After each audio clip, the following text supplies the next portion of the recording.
William Wacky, bonjour. Bonjour. Avec son ouvrage Les 52 rugissants, essai sur les antisémitismes, et c'est important de le dire au pluriel, des éditions Ovadia. Je vous disais qu'effectivement, il y avait ce livre, donc sorti l'année dernière, en 2022, je crois, si je ne dis pas de bêtises. Fin 2022, voilà. Début 2023. Oui. Voilà. Et un livre qui finalement est le premier, en tous les cas, premier publié sous la signature de William Wacky, mais dans le même temps, il est aussi inaugural. Et on va dire pourquoi inaugural. Inaugural parce que effectivement, il a une méthode de présentation. Finalement, vous faites une offre au lecteur, quel qu'il soit avancé dans les connaissances sur les sujets des antisémitismes ou qu'il ne le soit pas. Et finalement, vous vous adressez à tout le monde et pas qu'à une tranche, une partie particulière de lecteurs ou d'auditeurs qui viendraient écouter effectivement ce genre de rencontre. Alors, ce livre sur les antisémitismes, les 52 rugissants, je vais commencer par la première question, et avec un brin de présentation. Vous êtes donc PDG, devenu le PDG que vous souhaitiez quand vous étiez jeune enfant. Tout à fait. Et finalement, vous vous occupez d'études, de sondages, d'enquêtes sur le qualitatif de telle et telle chose, de telle et telle personne ou produit, et puis finalement vous en tirez des conclusions que vous offrez donc à une clientèle. Pour cela, il faut avoir des qualités de rigueur. On ne naît pas enquêteur social ex nihilo. Vous avez donc cette expérience-là, et puis dans le même temps, vous avez une autre partie qui corollaire, celle de la peinture, celle de l'art en général, oui. Et là aussi, quoi qu'on en pense, la rigueur est de mise. Elle est presque postulée. Et finalement, dans ce corollaire entre l'homme artiste et celui donc du monde des affaires, vous aboutissez à ce premier livre, Les 52 rugissants, oui. Essai sur les antisémitismes. Alors, comment vous en êtes arrivé là? Alors, c'est une histoire assez longue, finalement. Je dois reprendre à mon adolescence. En réalité, lorsque j'étais adolescent et qu'il fallait choisir son avenir, son destin, j'avais beaucoup de projets en tête et il fallait que je choisisse obligatoirement un d'entre eux. Alors, en fait, j'avais 3 passions et puis, on va dire, une contrainte. Donc, 3 passions, c'était l'histoire, l'art et l'archéologie. Et donc la contrainte, c'était que en fait, je venais de me marier jeune. J'avais donc un enfant qui était en cours de route et qu'il fallait bien nourrir la famille qui était déjà en train de se constituer. Et au-delà de ça, en fait, j'avais quand même fait un cursus donc universitaire pour être un chercheur dans le domaine de la biotechnologie. Donc c'est cette voie que j'ai privilégiée à ce moment-là. J'ai fait des études qui m'ont permis ensuite d'entrer dans différents laboratoires au niveau de l'industrie pour faire une carrière scientifique pour commencer. Et dans un deuxième temps, je me suis, on va dire, dit que finalement, je ne serais pas indépendant comme j'avais envie de l'être dans des grandes structures, donc dans la chimie, dans la cosmétique, comme celle que j'ai prise. Donc c'est là où j'ai orienté ma carrière dans les études de marché. Et donc j'ai développé à ce moment-là, on va dire, des caractéristiques pour être, enfin une formation pour être sociologue. En gros, avec quand même sociologue avec des statistiques d'une manière. Enfin, j'adore les statistiques, donc disons-le comme ça. Et donc il fallait que ça soit effectivement scientifique. Hein, c'est ce que tu as dit tout à l'heure. Et j'ai continué ma carrière. À un moment, j'ai souhaité, en tant qu'indépendant, avoir une structure que je dirigeais. J'ai été jusqu'à une quinzaine de personnes. Et puis, aujourd'hui, en fait, depuis quelques mois, j'ai décidé, on va dire, de partir en retraite professionnelle. Et j'ai retrouvé mes passions d'adolescent. Donc avec effectivement l'histoire, la peinture et l'architecture. Et ces trois passions vont structurer les trois premiers livres que j'ai prévu d'écrire. Alors pourquoi ce premier-là? Alors ce premier-là parce que en gros c'était le plus facile. Pour moi, en tant que, on va dire, essayiste, de prendre un sujet que je connais depuis toujours, puisque j'ai l'impression d'être né avec l'antisémitisme autour. Et pourquoi c'est également facile pour un essayiste de prendre ce sujet-là? Parce que l'approche, en tout cas la mienne, celle que j'ai choisie, c'était de me rendre compte qu'en réalité, quand on discutait de ce genre de sujet, la plupart du temps, chacun partait dans des directions différentes, avec des acquis ou prérequis différents, et que il était difficile de comprendre ce que les uns et les autres se disaient, puisque on n'avait pas la même base. Et pour moi, la base, elle devait forcément être un retour vers l'histoire. Oui, mais alors, tu parlais d'avoir baigné dans l'antisémitisme, finalement, que c'était plus facile pour toi d'aborder de prime abord ce sujet-là, dans ce premier livre. Il faut rappeler à nos téléspectateurs que dès l'âge de 2 ans, tu as été poussé à partir de ta Tunisie natale vers la France, parce que le climat antisémite était grandissant avec l'arrivée de l'indépendance de la Tunisie et puis bien sûr son corollaire en même temps, l'indépendance d'Israël et ce que dans le monde arabe avec pour conséquence pour les populations juives. Donc finalement, c'est presque une session de rattrapage. En fait, là, je dois revenir à l'histoire de mon père qui était français, pas de naissance, mais il avait quelques années lorsque son père avait demandé d'être naturalisé français en Tunisie. C'était quand même assez exceptionnel. Il l'a été, donc mon grand-père français en 1923. Et donc mon père et toute ma famille du côté paternel a vécu en fait comme un colon français. Et lorsque il a été en âge de faire son service militaire, c'est en tant que Français qu'il s'est donc engagé pour son service militaire. À l'époque, c'était 3 ans. Et un peu plus tard, mais vraiment très peu plus tard, enfin. Très peu de temps après, en fait, il s'est engagé volontaire en tant que Français dans l'armée française et il a servi. Donc, alors je ne vais pas raconter tout de suite son histoire, voilà, tout à fait. Il est remonté par l'Italie.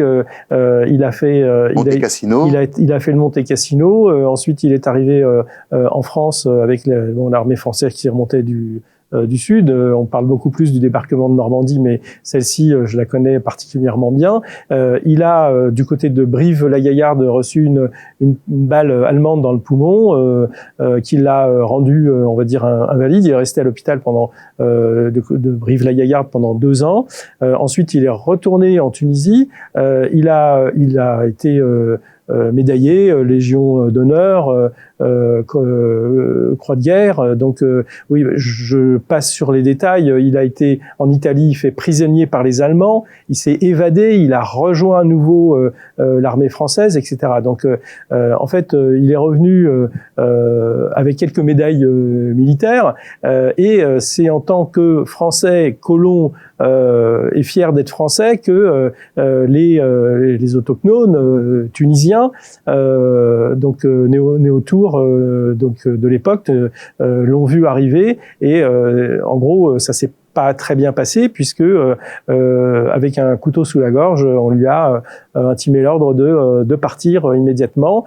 J'étais déjà né. Donc mes parents sont arrivés en 1956 en France, à Paris. Alors est-ce que ce qui est arrivé à mon père était de l'anticolonialisme ou de l'antisémitisme. Bon, voilà. Alors, il faut préciser donc aux téléspectateurs que ces histoires, c'est justement quelque chose qui est, comme disait le philosophe Bergson, un supplément d'âme, oui, qu'on va retrouver dans le livre. Tout à fait. On va retrouver dans le livre, oui, avec une espèce de millefeuille en 3 couches, avec une première couche qui est celle, et c'est très franchement très pédagogique, on en parlera plus tard, donc un rappel historique qui n'est pas un résumé, mais une synthèse avec les traits essentiels, dit dans un langage absolument ouvert, c'est-à-dire pas obscur ou très fluide et très clair. Et puis cette deuxième couche qui est celle du point de vue, finalement, tu t'intéresses à oui, d'accord, le diagnostic, mais qu'est-ce qu'on en fait? Oui. Et donc finalement, tu as ce point de vue derrière, et puis cette troisième couche, cette touche personnelle qui est non pas une illustration, mais en même temps peut-être, et tu me le confirmeras si oui ou non, ou je me trompe, cette imprégnation personnelle ou cet engagement personnel, oui, à dire que il y a l'histoire, il y a la façon de la raconter, mais il y a en même temps l'homme derrière, et je me dévoile complètement. Alors, je voulais pas faire une biographie, mais c'est vrai que j'ai pensé, après coup d'ailleurs, après avoir écrit ce livre, que quelques petits chapitres sur ma vie personnelle étaieraient davantage le sujet et apporteraient une justification en fait à ce que j'ai pu écrire et pourquoi et comment. Et en fait, je voulais que ce livre soit vraiment accessible à tout le monde, qui puisse être lu par des personnes qui ne connaissaient même peut-être pas le sujet de l'histoire en fait que je traite, parce que si on revient, alors je sais pas si on le fait maintenant ou après, mais les 52 rugissants, ça a aussi en fait un sens d'avoir choisi ce titre. En sous-titre, un essai sur les antisémitismes, on est au cœur du sujet. Je refuse aujourd'hui de considérer que on puisse continuer à parler de l'antisémitisme. Il s'en est développé plusieurs et j'ai voulu aller à l'origine de ces antisémitismes de plusieurs types. Alors oui, on va y revenir parce qu'effectivement, je le disais, il y avait 3 couches. Mais cette couche finalement cette méthode d'écriture, elle est très pédagogique et avec semblerait-il une volonté, comme je disais tout à l'heure, de s'adresser à tous et de rappeler aussi les faits, très factuels, écrits de façon, comme je le disais tout à l'heure, très fluide et accessible. Et puis, il y a en même temps, à partir de là, quelque chose qui est très intéressant, c'est que au lieu d'avoir choisi un angle spécifique, celui qui a été abondamment traité et très très bien traité d'ailleurs sur la Shoah, qui concernerait donc l'Europe et simplement l'Europe, il y a toujours en corollaire de cette histoire ce qui est, et d'où le pluriel des antisémitismes, aussi ce qui se passait de l'autre côté de la Méditerranée, et qui se passait aussi d'ailleurs même au-delà de la Méditerranée, mais outre-Atlantique, oui, dans le même temps. Et donc il y a quelque chose ici qui accompagne donc de façon très pédagogique cette synthèse historique proposée donc au lecteur. Et puis il y a ce point de vue. Et là, le point de vue, il est en tous les cas, c'est ce que j'ai ressenti, le miroir de l'homme qui est aussi celui qui prend soin dans son entreprise de faire des choses très rigoureuses, oui, et de rester en même temps un homme indépendant. Et puis c'est finalement cette troisième touche dont je parlais, cette touche personnelle. Je ne la trouve pas, comment dirais-je, bon, je vais parler de moi, égotique. Elle est au contraire dans cette rigueur scientifique.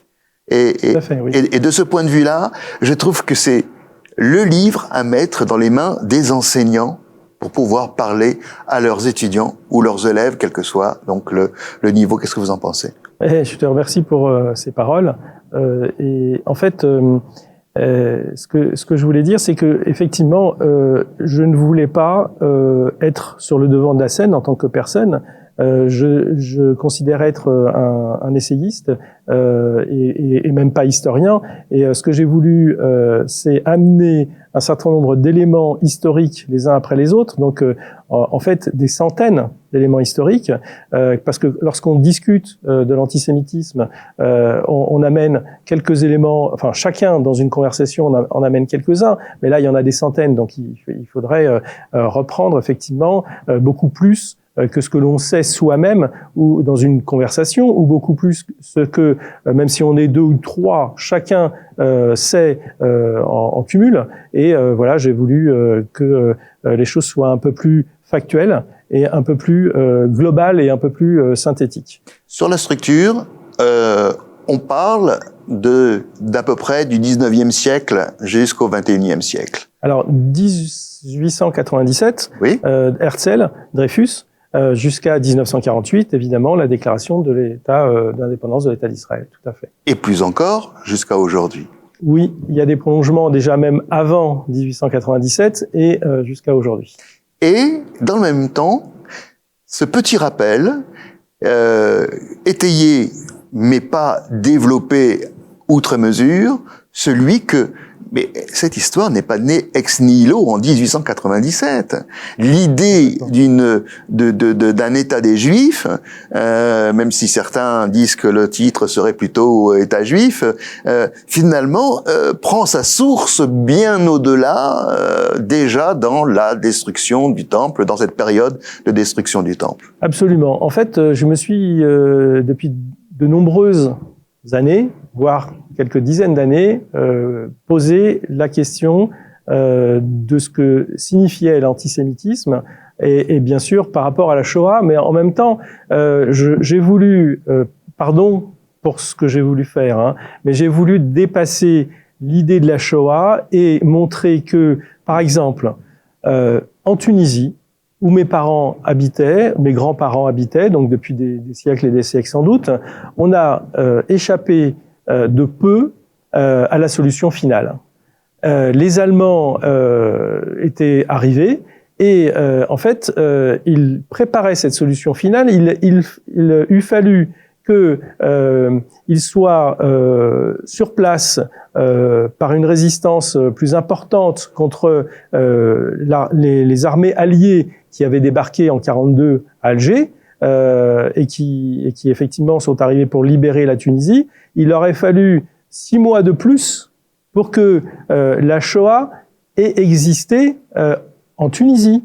Donc, et d'ailleurs, si la guerre avait duré un petit peu plus, j'allais dire en faveur des Allemands, il était même prévu, ça, bon, j'apporte quelques preuves dans mon livre, mais il était même prévu que ils allaient bouter les Anglais hors de Palestine et que les nazis, avec l'aide de Al-Husseini, le mufti de Jérusalem, allaient instituer la solution finale également en Palestine. Donc c'est vrai que heureusement l'histoire s'est arrêtée sur l'Europe de l'Est, mais si on reprend l'exemple de Al-Husseini, il avait quand même, avec l'aide d'Hitler, monté une division de Waffen-SS en Yougoslavie et il préparait l'anéantissement des Juifs en Palestine. Donc je crois que il faut se rendre compte que la Shoah, c'était en Europe de l'Est, c'était abominable, absolument. Il n'y a jamais, à mon avis, rien eu de plus atroce, évidemment. Il faut en parler, il faut continuer à ce que ce devoir de mémoire continue d'exister, mais il faut aussi voir aujourd'hui qu'est-ce que cela aurait pu être si les Alliés n'avaient pas débarqué à Alger en 1942 et on aurait eu bien évidemment en fait le projet d'Hitler qu'il cite dans Mein Kampf. Déjà c'était de débarrasser complètement les Juifs de l'Europe mais plus que ça, puisque son empire, en gros, il voulait l'étendre, en Afrique du Nord également, et ça aurait été le cas avec 1 ou 2 ou 3 ans de plus s'il avait continué à gagner cette guerre. Et tu rappelles d'ailleurs cette rencontre entre Amin al-Husseini, le grand mufti de Jérusalem, et Hitler, oui. Où finalement on peut imaginer que dans les heures d'entretien qu'ils ont eu ensemble, oui. Il lui est proposé, le grand mufti de Jérusalem, parce qu'il s'en cachait pas au travers d'écrits et au travers d'appels publics à l'extermination oui. Des Juifs de Palestine, donc que l'idée puisse faire son chemin jusqu'à la conférence de Wannsee. Donc on a là de toute façon des ingrédients qui sont et d'un côté de la Méditerranée et de l'autre. Oui. Et on voit bien d'ailleurs que Walter Ruff, par exemple, qui sera cet officier supérieur de la SS qui aura fait sa main en Europe de l'Est, en Biélorussie, si je ne dis pas de bêtises, finalement se retrouvera à être nommé pour s'occuper justement de l'Afrique du Nord. Et rappeler aussi, et là c'est incroyable, j'ai participé à un nombre de colloques il y a de cela une vingtaine d'années en France et en Europe où la doxa c'était les rencontres de Cordoue, colloque international pour la paix à l'UNESCO, et où bien évidemment que dans le paradigme choisi par le général de Gaulle à la fin de la Seconde Guerre mondiale, parlons de ce qui nous rassemble et pas de ce qui nous sépare. Et donc finalement, ce qui nous sépare, on le met sous le tapis. Et là, toutes les conférences, et d'ailleurs elles n'auraient été financées que dans ce cas-là, c'était de montrer l'âge d'or de la coexistence judéo-arabe. Et c'est incroyable. C'est incroyable, c'est que on met sous le tapis les massacres de Fès, bien avant la Deuxième Guerre mondiale. On met les émeutes de Gabès. On met tout ça. Voilà, Casablanca, on met tout ça sous le tapis, et puis on parle que d'une coexistence qui aurait toujours duré entre les judéo-arabes, alors que judéo-chrétiens, ça a été la persécution pendant 2000 ans. Le pire, c'est que même un certain nombre de séfarades étaient persuadés, et aujourd'hui même encore, quand ils parlent, que finalement c'était l'âge d'or. Après, en fait, moi je me suis rendu compte que même des séfarades, on va dire, bien intentionnés, je suis séfarade, donc voilà, je parle de mes compatriotes, se pensaient, on va dire libres, en phase avec leur environnement, alors qu'ils avaient complètement oublié, occulté que ils n'étaient là que dans un état de dimitude. Et en fait, c'est au bout de différents siècles, 3, 4, 5, 6 siècles, c'est vrai que la dimitude s'oubliait. Finalement, elle passait au-delà, au-dessus, et on vivait avec nos voisins tranquillement, on s'invitait chez les uns, chez les autres, et on oubliait ces lois qui faisaient qu'à un moment ou un autre, lorsque il y avait une espèce de tension dans un pays, dans un endroit, on s'en prenait aux Juifs, un pogrom par-ci, un massacre par-là, et donc en fait, dans certaines pages de mon livre, j'en donne des dizaines d'exemples en Afrique du Nord. Voilà. Et on parle par exemple de plus de 900 000 juifs originaires des pays arabes, des livres existent, des études sont faites, par exemple par l'universitaire Shmuel Trigano, mais Georges Bensoussan, dans son livre absolument référent sur les Juifs et les Arabes. Donc on a là 900 000 Juifs originaires des pays arabes. On prend l'exemple par exemple de Tripoli, l'exemple de la Libye, c'est absolument incroyable, spectaculaire, puisque c'est en quelques années. Si on parlait de l'Égypte aussi, de l'Irak, de l'Égypte, oui. Alors en Irak où on a même donné carte blanche, donc dans la période Rachid Ali de pouvoir faire ce qu'il voulait. D'ailleurs avec des idées, néo-nazis. Complètement. Voilà. Donc finalement il y avait déjà le prototype. Et donc on parle de 900 000 donc personnes qui ont dû se réfugier ailleurs que dans leur lieu de naissance, c'est-à-dire donc la partie Afrique du Nord et aussi littoral sémitique, et finalement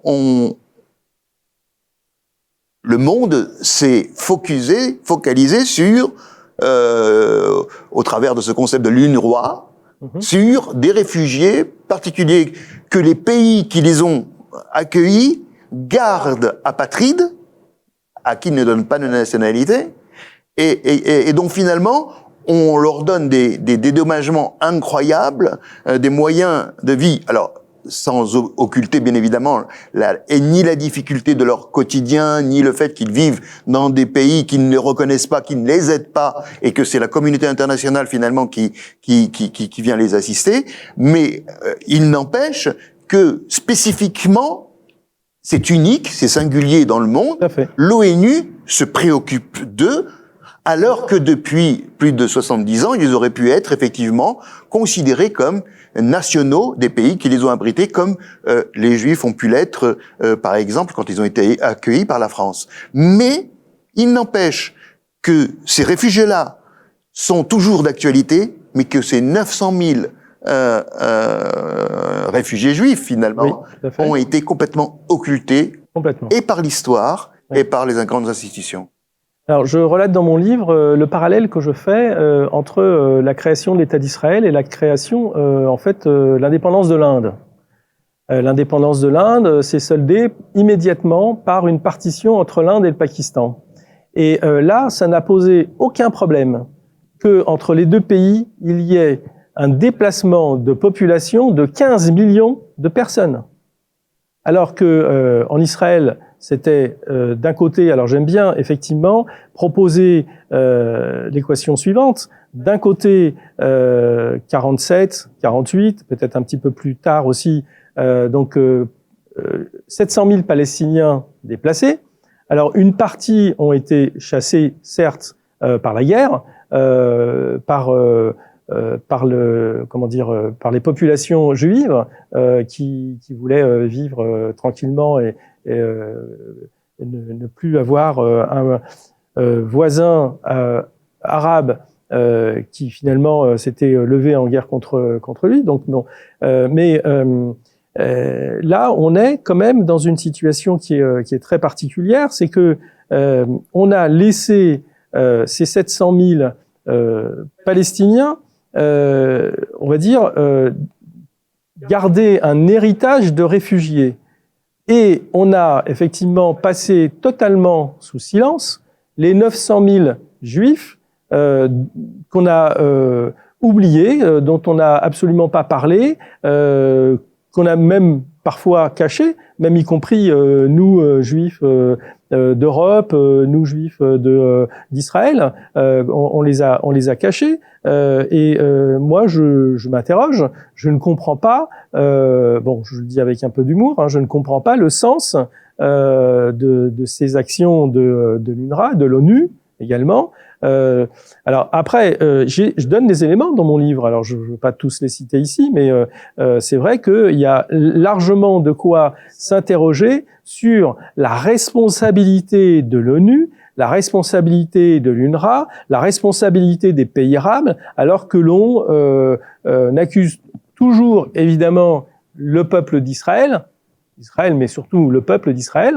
en gros les Juifs, les sionistes, d'être les maîtres les responsables de cette situation. Est-ce que tu penserais pas que le fait d'occulter cette identité juive originaire des pays arabes et de vouloir focaliser seulement sur celle des pays d'Europe centrale et d'Europe en général, c'est une façon de dire que de ne pas vouloir intégrer les Juifs issus du monde arabe dans ce qui est la doxa actuelle, tous ceux qui ont été colonisés par quelque empire que ce soit sont des minorités victimes, et que la sémantique, le narratif victimaire, eh bien, normalement, devrait intégrer les Juifs du monde arabe, issus du monde arabe, Oui. et que finalement, en disant que les Juifs ne sont originaires que de l'Occident, eh bien finalement, ils ne peuvent pas être partie de ces victimes. Ils ne peuvent pas être victimes. C'est un paradoxe. Les antiracistes ne défendent jamais les Juifs, en tout cas contre l'antisémitisme, ils ne parlent pas. Donc voilà, c'est cette forme de paradoxe-là qu'on a dans l'histoire que tu racontes. Et ce qui est marrant, c'est que avec Batchior, Oui. cette immense experte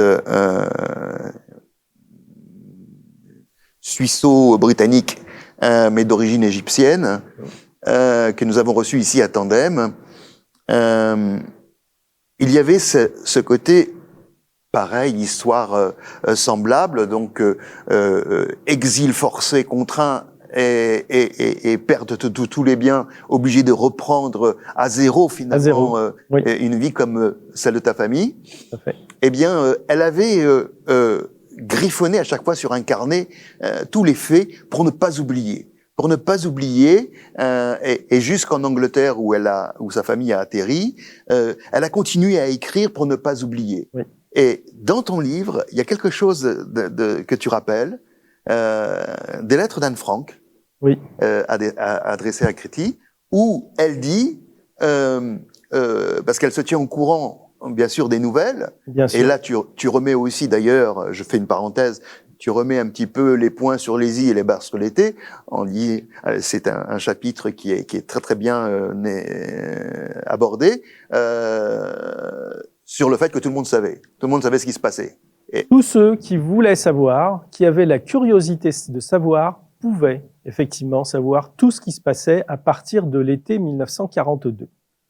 Et je cite cet exemple dans le journal d'Anne Frank, où elle explique quels étaient ses liens avec l'extérieur, depuis la chambre qu'elle occupait avec sa sœur et ses parents, et où, en fait, dans cette pièce, ils avaient une radio et qu'ils écoutaient, y compris Radio Jérusalem ou Radio Tel Aviv. Donc, ils étaient au courant de ce qui se passait en Palestine, et la Palestine elle-même était au courant de ce qui se passait dans les camps de concentration. En octobre, donc 1942, sachant que l'information était arrivée, enfin du massacre des Juifs et des camps de concentration était arrivée bien avant, on va dire les autorités juives de l'époque avaient discuté et décidé d'organiser 3 jours de deuil, un moment de deuil, 3 jours entiers, en hommage aux victimes du nazisme, en Palestine. Et Anne Frank savait, alors c'est des petites choses, mais je veux dire, quand on accumule, alors c'est ce que j'essaye de faire dans le livre, quand on accumule un certain nombre de faits qui montrent que bien avant, on pouvait savoir, alors je ne veux pas dire que tout le monde savait, mais on pouvait savoir. Et pour moi, quand on est un peu curieux d'une période où il se passe tellement de choses horribles, on ne peut pas, on ne pouvait pas ignorer, sauf à vouloir. On ne pouvait pas ignorer. il y a plusieurs choses que tu dis dans ton livre qui viennent effectivement étayer ton propos. Tu rappelles d'abord que cet Américain qui va être envoyé pour l'œuvre de secours et qui va sauver donc des milliers de Juifs. Oui. Donc parlant de la situation, et il savait très bien la situation, et il le rapporte. Il y a aussi, et tu le rappelles, ce rapport qui va être donné par un Britannique à Winston Churchill. Donc voilà, c'est très clair, le rapport est très clair. Voilà ce qui se passe. Et puis il y a le fameux rapport de ces Hongrois qui vont effectivement voir dans les camps ce qui se passe et le rapporter, l'écrire, et donc effectivement tout le monde savait jusqu'aux grandes institutions. Et puis ce dernier point que je termine, que tu rappelles dans ton livre, tu dis même que quand il va s'agir de bombarder Oui. Donc pour l'aviation américaine et britannique, on va effectivement bombarder à côté des camps. Donc on savait exactement où ils se trouvaient, on savait très très bien ce qui se passait. Donc voilà, et on l'a pas fait. Mais même certains responsables de la communauté juive de quelques pays avoisinants et aux États-Unis étaient contre le bombardement des camps ou même des voies ferrées. Pour ces juifs-là, je ne sais pas quelle raison, mais peut-être en disant bon, on va faire des victimes innocentes, alors que on était en train de massacrer, 1 million, 2 millions, 3 millions, mais alors je veux dire, ils pouvaient savoir ce qui se passait, forcément, puisque ils ont décidé que ils étaient en plein accord avec les gouvernements anglais et américains de ne pas bombarder. Ils savaient ce qui se passait. Et puis surtout aussi pour les Alliés, les forces armées. Ça n'était pas une priorité. Mais il faut aussi voir ça dans le contexte historique. Avant la Deuxième Guerre mondiale, il y a eu des conférences pour savoir comment on pouvait, on va dire, accepter un certain nombre de juifs dans certains pays. Les États-Unis en ont refusé. Enfin, il y a très peu de pays qui ont accepté de recevoir, on va dire, quelques juifs. Donc il faut voir aussi que c'est juste le prolongement de ce qui s'était passé avant cette Deuxième Guerre mondiale. Et alors, il faut aussi rappeler que après la Deuxième Guerre mondiale, on a cru que, alors bien sûr, la Shoah était terminée, mais on a cru que les choses étaient réglées pour les Juifs, mais pas du tout. Ce qu'il faut avoir en tête, alors je vous donne toujours des exemples, parce que un certain nombre de Juifs polonais qui sont repartis dans leur ville, qui ont voulu réclamer leurs biens, ils ont été chassés à coups de pierre, certains se sont fait massacrer. Alors on pourrait donner d'autres exemples, mais même après 1945, je veux dire, rien n'était réglé pour les Juifs. Et il faut dire, en Europe. Et il faut dire que dans la foulée de ce que nous disions à propos de mettre la poussière sous le tapis, il y avait une chape de plomb telle dessus que c'est seulement ces dernières années, grâce au travail absolument extraordinaire, et humainement spectaculaire du père Patrick Desbois avec son association. Oui. La Shoah par balle, effectivement. Et l'association et son équipe, il y a de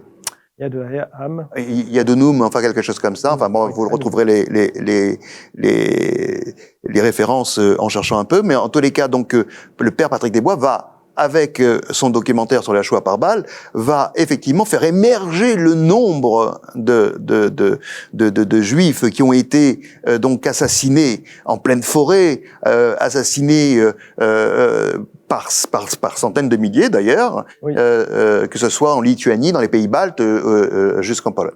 Alors, en fait, par rapport au nombre, on avait le nombre exact au sortir de la Deuxième Guerre mondiale. Oui. Pourquoi ? Parce qu'il y a, d'ailleurs, je donne un exemple de calcul, une façon de calculer dans mon livre. Il y a 2 ou 3 autres possibilités. On arrive toujours au-delà de 6 millions. Ouais, 6 400 000 à peu près. On n'a pas arrondi à 6 millions parce qu'on était en dessous. On est au-delà et donc on a arrondi en dessous. Donc, par contre, le père Desbois, son action, ça a été de révéler les lieux où la Shoah par balle donc a été produite. Et la Shoah par balle, simplement sur les 6 millions de Juifs, c'est quand même 1,5 million de Juifs qui ont été massacrés de cette façon-là. Donc, voilà, c'est... Il y a quelque chose qui m'est apparu absolument crucial dans ta façon, justement, encore une fois très rigoureuse, mais en même temps humainement aussi développée. Par exemple, en mettant des portraits sur tes chapitres. Quand tu vas aborder, par exemple, la déportation, tu vas aborder le cas du boxeur tunisien Victor Young Pérez. Voilà. Tout à fait. Et puis, tu vas aborder celui d'Alfred Nakache, de Toulouse, le nageur. Tu vas aborder, donc, bien sûr, on a parlé d'Anne Frank, mais tu vas aborder aussi, dans un autre chapitre, quant à la naissance de la renaissance de l'État d'Israël, Ben Gourion, etc. Donc, il y a à chaque fois cette petite touche qui réhumanise un petit peu, qui donne un sens à l'histoire. Alors, parce que je ne suis pas historien et que j'ai toujours aimé l'histoire avec les témoignages, avec ceux qui ont fait l'histoire. Pour moi, l'histoire, ce ne sont pas des dates, des lieux, ce sont des hommes, des femmes, voire des enfants. Et en fait, c'est ça qui m'intéresse dans l'histoire, en tout cas telle que moi je veux la faire passer dans mon livre, et telle que moi j'ai envie de la vivre et de l'aimer. Voilà, ce sont les témoignages. Et puis, il y a quelque chose qui m'a beaucoup touché. C'est le soin où finalement on a une entrée en matière avec la phrase d'un auteur. Je pense, parce que tu l'as développé aussi en tant que portrait, de façon d'ailleurs très modeste et en même temps avec on sent beaucoup d'affect, Stefan Zweig. Oui. Où tu cites cette phrase connue certainement par nos téléspectateurs, je souhaite à tous mes amis que naisse l'aurore tout au bout de la nuit. Moi, j'ai pas le temps d'attendre, et vous le savez, il se suicidera avant. Voilà, il se suicide. Tout à fait. Oui. Mais tu rappelles d'où il vient. Viennois, autrichien, homme célèbre, etc. Et tu vas dire effectivement donc comment le mécanisme meurtrier s'est mis en place dans cette partie du monde, oui. Mais dans le même temps, c'était mis en place aussi dans l'autre partie du monde, au travers des émeutes dont on a parlé, des pogroms dont on a parlé, en Afrique du Nord, et qui finalement sont, ou en Palestine mandataire, oui. Hein, on pense aux émeutes de 1929 absolument meurtrières, et puis au Judenrein, finalement aussi de Hebron, de Hébron, oui. Des villes de Gaza. Jusqu'à l'heure actuelle. Jusqu'à l'heure actuelle. Donc, tu rappelles finalement, au travers de ces portraits, tu réhumanises l'histoire et tu lui donnes donc cette touche qui est importante, puisque on voit bien en France, l'histoire n'est plus enseignée au travers aussi de portraits qui va toucher les gens, auxquels on va s'associer, on va se référer. Non. On n'enseigne l'histoire, en tous les cas jusqu'à aujourd'hui, que par thématique. Voilà, où finalement on noie le poisson. Quand on va parler des droits de l'homme, on va parler de ceci et de cela, eh bien finalement, on va choisir des référents qui correspondent à la doxa générale. Voilà, minorité victime, les victimes sont ceux qui ont été colonisés, etc., etc. Puis on oublie de rappeler que, vous savez, l'esclavage, il a commencé, voilà. Ailleurs qu'en Europe ou outre-Atlantique. Oui, alors il y a 2 points. Je vais commencer par l'esclavage. Je rappelle quelles sont les vraies origines, en fait, de l'esclavage, et sachant que, en fait, nous, Européens, on se culpabilise, à juste titre, hein, je veux dire, mais là aussi, on met sous le tapis le fait que la colonisation a commencé en réaction pour éviter un certain nombre de troubles qui étaient fomentés par les populations et par je sais pas si on peut appeler ça des gouvernements d'Afrique du Nord de l'époque des années 1820 ou 1830. Et les Français et les Anglais, pour une première fois d'ailleurs, ils sont intervenus conjointement, ce qui était quand même assez rare à l'époque, ont réussi à s'entendre pour imposer à l'Afrique du Nord que l'esclavage des Européens, fait lors de razzias, cesse. Et en fait, ça a commencé comme ça. Alors après, on peut toujours se dire, oui, les Européens, les Occidentaux avaient des intérêts économiques, ils ont colonisé, ils ont exploité, etc. Je veux pas rentrer dans le vif du sujet du colonialisme, mais j'ai essayé de remettre les choses un petit peu aussi à leur place. Quant à aujourd'hui, quand on est en France ou sans doute dans n'importe quel pays européen, après avoir fait venir ou accepter que des millions, je parle de l'Europe, peut-être des dizaines de millions de familles viennent de pays d'origine musulmane, et que ces personnes-là refusent pour des raisons qui sont simples à comprendre. Il suffit d'avoir lu le Coran pour voir en fait pourquoi il y a une réaction par les musulmans dans les banlieues, outre la haine de la France, outre qu'on cultive, surtout avec ce qui s'est passé dans le passé colonialiste de la France en Algérie, etc. Bon, il y aurait tellement de choses à dire. Et pourquoi aujourd'hui, malheureusement, sauf si on impose manu militari l'apprentissage de l'histoire, on ne peut pas l'enseigner comme on l'enseignait encore il y a 30, 40, 50 ans. C'est fini. Et donc, un des moyens, d'ailleurs, c'est ce qui est utilisé par des enseignants que j'ai rencontrés et que j'ai trouvé particulièrement intéressants et même brillants dans leur approche, c'est que ils ont cherché à enseigner l'histoire de la Shoah, par exemple, d'une autre façon que en répétant des faits historiques qui sont rejetés par beaucoup d'enfants et d'adolescents en France, entre autres, aujourd'hui. Ce que, effectivement, un livre comme ça peut apporter de différent à un livre, par exemple, conduit et dirigé par Georges Bensoussan, Les territoires perdus de la République, parce que finalement, ça n'a pas marché. Le diagnostic était juste. Oui. Il a été réédité, réactualisé, et il est toujours juste. Il en faudra un troisième, réédité, réactualisé, et il sera toujours juste. Sauf que dans les centres de formation des professeurs, il n'est pas mis en avant. Au contraire, malheureusement, oui. Il est plutôt mis sous le tapis. Donc il a été combattu. Et c'est terrible de voir ce qui s'est passé dans l'histoire de Georges Bensoussan. Et même, peut-être qu'il faudra couper ce passage, mais même par une partie de la communauté juive, il a été combattu pour des faits qu'il livrait.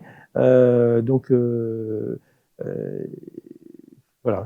Mais ce qui est intéressant, c'est que ce livre-là, finalement, d'abord va parler à nos téléspectateurs, parce que il rapporte les faits, il rapporte tous les faits, tous les antisémitismes, mais dans le même temps, je le disais, il y a cette rigueur et en même temps cette touche d'humanité. Et puis il y a j'allais dire cet apport nécessaire, personnel, où l'auteur s'engage, il parle de sa famille, et il montre que les mécanismes qui ont conduit à l'exil du monde des pays arabes, eh bien finalement, c'est un petit peu le même qui s'est passé, organisé, industrialisé plus tard dans l'Europe de cette période des années 30 aux années 50. Donc finalement, on a, je dis les années 50 parce que pour ceux qui ont lu le livre de Marc Hillel sur les survivants, le massacre des survivants, on sait que des Juifs rescapés de la Shoah qui ont voulu revenir donc en Pologne se sont retrouvés donc face à un antisémitisme violent qui est mortel, oui, pour beaucoup de Juifs, et pour le moindre, en tous les cas, les biens n'ont pas été rendus et ils sont partis comme ils sont venus. Pour ceux qui ont rescapé une deuxième fois à l'antisémitisme, la plupart d'ailleurs ont rejoint Israël. Donc on a dans ce livre quelque chose qui pourrait finalement parler davantage que le diagnostic des territoires perdus de la République. Non pas qu'il n'est pas nécessaire, oui, mais et non pas de vouloir mettre qualitativement un livre par rapport. Mais non, c'est intéressant, c'est que on a besoin de plus qu'un diagnostic. Le diagnostic était nécessaire pour justement les centres de formation. D'ailleurs, à l'époque, c'était fait pour ça, pour les centres de formation des professeurs. Mais aujourd'hui, les élèves et les enseignants réclament plus. C'est-à-dire des pistes de travail qui puissent leur permettre de toucher celui qu'ils ont fait, leur interlocuteur, de le toucher. On sait que l'image est absolument soyons pragmatiques. L'image, c'est plus fort que l'écrit. Bon, ça. L'image et l'idée. Voilà. Le concept. Et on peut lui faire dire tout ce qu'on veut derrière, etc. D'ailleurs, votre passage à Lima, à l'Institut du monde arabe, qui intitulait son exposition Ce que la Palestine a apporté au monde, est un exemple flagrant d'une haine contre Israël, mais cachée, dissimulée derrière une espèce de non-dit, parce que n'existant pas, d'un dévoilé fantasmé, et finalement donc tout ça très virtuel. Oui, ce que la Palestine apporte au monde, c'est l'antisémitisme renouvelé. Pour moi, c'est aussi simple que ça. Et ça, vous pensez que avec un outil comme celui-ci, il est possible en tous les cas de répondre à quelque chose qui n'est pas en tous les cas bien mis en avant aujourd'hui, où on reste quand même, pour éviter les problèmes, pas faire de vagues, à passer très vite sur cette période-là. Voilà, le mieux c'est de ne pas en parler. Alors si on regarde ce qui a été fait en fait à la sortie des ouvrages de Georges Bensoussan, donc il a été vilipendé, combattu, etc. En fait, moi, je suis le millième de Georges Bensoussan, mais si j'étais un peu plus connu, je pense que le sort qui me serait réservé serait le même. Alors, je ne me fais pas trop d'illusions sur, d'une manière globale, ce que pourrait apporter ce livre, mais si déjà quelques centaines, voire quelques milliers de personnes comprennent ce que j'ai voulu expliquer, pour moi, ça serait déjà miraculeux. Mais je me mets à la place, par exemple, de l'enseignant. Ce livre est un outil, comme avec d'autres, oui, absolument nécessaire.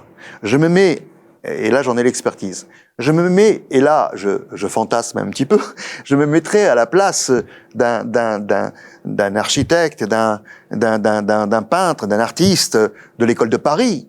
Je me dis, mais là, il y a matière à creuser la piste sur l'antisémitisme, sur en même temps l'esprit, c'est très positif, l'esprit de complicité dans le sens noble du terme, la complicité qu'il y avait entre les artistes, Picasso, Soutine, etc., qui a fait que même pendant la Seconde Guerre mondiale, oui, des gens ont pris des risques. Alors ça me fait plaisir parce qu'en fait, les artistes de l'école de Paris, c'est l'objet de mon deuxième livre. Donc c'est vous qui allez le traiter. mais voilà. C'est traité, il est déjà écrit.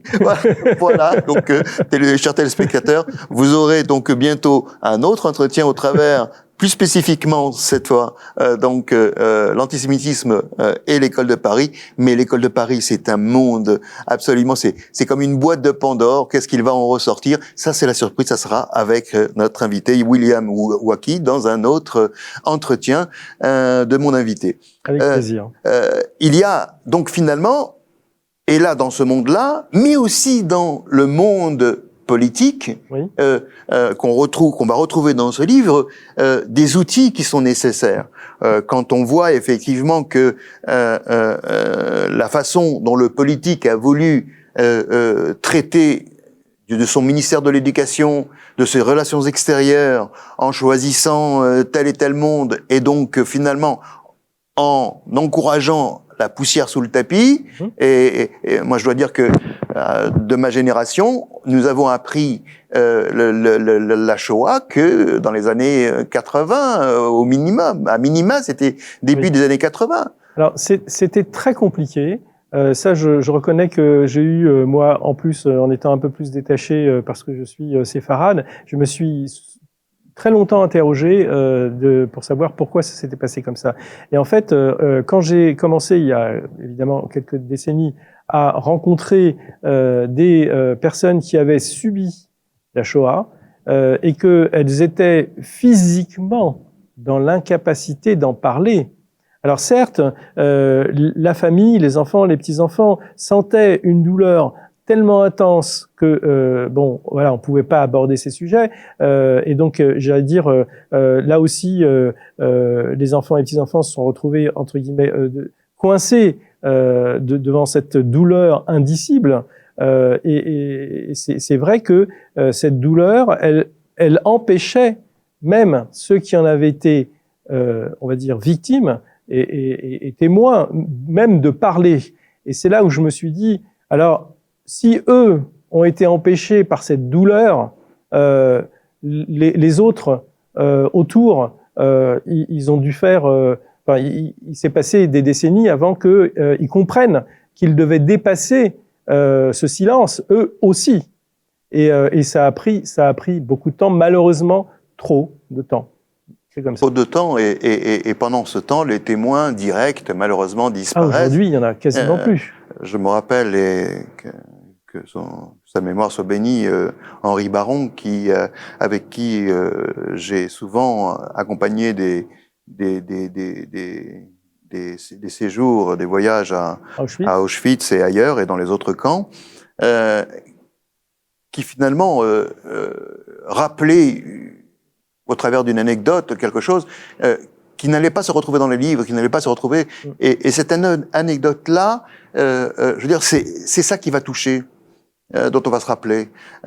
Quand comme disait Albert Camus, mal nommer les choses, c'est ajouter au malheur du monde. Eh bien, effectivement, bien les nommer, rappeler, on le disait tout à l'heure, Alfred Nakache, oui. Pérez, mais aussi votre famille, mais aussi Anne Frank, mais pas simplement de rappeler le courage, parce qu'il y a un chapitre sur la résistance juive. Tout à fait. Et on avait là, vous savez, il y avait une antienne pendant longtemps, c'était les Juifs se sont laissés mener à l'abattoir. C'est incroyable, alors que dans le pire des cauchemars, l'héroïsme juif s'était affirmé à Sobibor, à Treblinka, etc. Tout à fait. Alors pourtant, il y a eu un certain nombre d'ouvrages qui ont traité de la résistance des Juifs pendant cette Deuxième Guerre mondiale, y compris même après les Nokmim, par exemple, ces vengeurs qui tentaient d'assassiner, de se faire justice eux-mêmes, puisque c'était des Juifs qui avaient échappé à la Shoah. Mais bon, voilà. Je crois que c'était très compliqué. Bon, il faut se rendre à la réalité. Voilà, je dirais. En tous les cas, il y a quelque chose d'absolument magnifique, et j'espère que cet échange que vous aurez le privilège de regarder sur la chaîne Tandem, dans l'invité 2, avec William Mwaki, vous aurez senti finalement ce qu'il y a d'inaugural dans l'écriture de ce livre, dans la méthode d'écriture de ce livre, où on y trouve et les faits rationnels, scientifiques, mais on n'est pas étonné compte tenu du profil de notre invité, et en même temps de cette touche d'humanité qui accompagne de bout en bout cet ouvrage. Vous verrez rien que quelque chose d'intéressant que j'ai remarqué, c'est que le sommaire ne se trouve pas au début, mais il se trouve à la fin. Et c'est ça qui est intéressant. Parce que se trouver au début, quand on regarde un petit peu, on y fait attention sans y faire attention. Mais quand on a lu l'ouvrage et qu'on se retrouve avec le sommaire, il y a quelque chose qui vous revient en plein visage. Finalement, c'est tous ces chapitres que vous avez lus et auxquels vous avez donné du contenu. C'est voilà, quelque chose de très intéressant. C'est une des astuces que j'ai trouvées dans ce livre, en même temps que d'autres. Mais là, je vous laisserai le soin de le découvrir avec notre invité, William Mwaki. Une dernière chose, oui, un dernier point. En fait, une note d'humour, si on peut dire. Je suppose que beaucoup de personnes qui auront choisi de lire ce livre seront juives, en tout cas, ou proches de juifs qu'ils connaissent. Néanmoins, j'ai voulu rajouter un dernier chapitre qui s'appelle « Évaluation de votre niveau d'antisémitisme », avec un certain nombre de questions qui sont posées et des réponses que chacun apportera. Hein. Je donne pas de notes sur 20, mais voilà, je me suis amusé de cette façon-là, avec ma note d'humour pour le terminer. Merci William Wacky. Je vais juste montrer à nos téléspectateurs donc votre livre. Voilà le livre présenté. Donc le titre, les 52 rugissants essais sur les antisémitismes. Et j'allais rappeler donc ce questionnaire. Donc voilà, vous pouvez vous amuser à finalement à reprendre un petit peu le fil, le conducteur de ce livre au travers de ces questions et y mettre votre propre ressenti. C'est une façon de s'approprier donc un petit peu du livre de William Wacky, et on attend le second avec impatience. Vous étiez sur Tandem TV avec l'émission Mon invité, et l'invité d'aujourd'hui c'était William Wacky. Merci beaucoup.